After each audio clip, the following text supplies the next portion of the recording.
First, though, we're going to discuss whether fears of artificial intelligence killing jobs are on target or overblown. Still to come.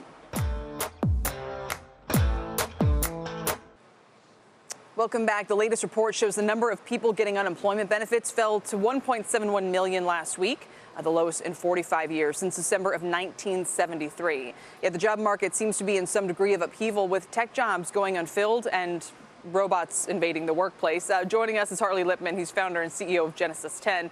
Harley, let's talk for a second. I mean, the labor market is so strong. Companies are having a hard time even ramping up and getting workers. So what effect is that creating in terms of the technology they may now be looking for? Well, I think that they're having a lot of challenges, for example, with people here who are working on H-1B visas. They have to start looking at training. They have to start looking at doing work domestically, onshore, because of the challenges that they're having. And there's a shortage of skills. So companies are grappling with that, and I think they have to really focus on serious training.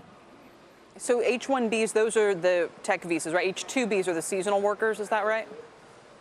Right. So a lot of companies are looking for stability.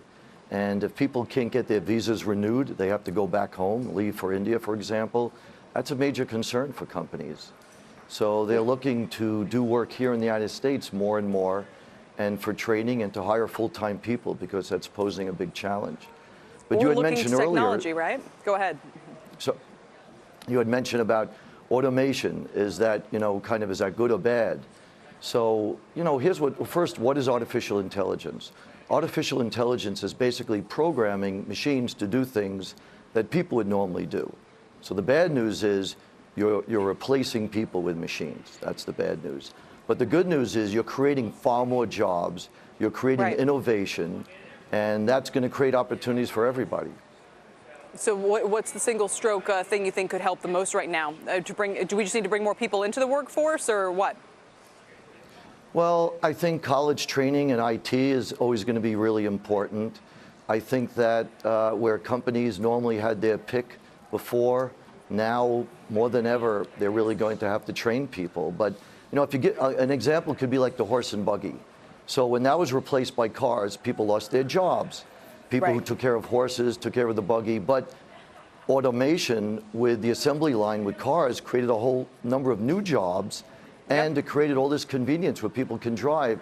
So that's what it's going to do. It's going to, a good example could be if you're driving to the airport and you're running late for a flight. Because of artificial intelligence, in your calendar, it'll show the time of the flight. It'll have a GPS. Your phone will talk to you and say, you're going to miss that flight. Do you want me to reschedule another flight, for example? Bring it on. I love it. Hey, like they said, Excel displaced bookkeepers and created a whole new industry. Harley, thanks for joining us. That's true. Thank you. Harley Lippman there on the state of the workforce.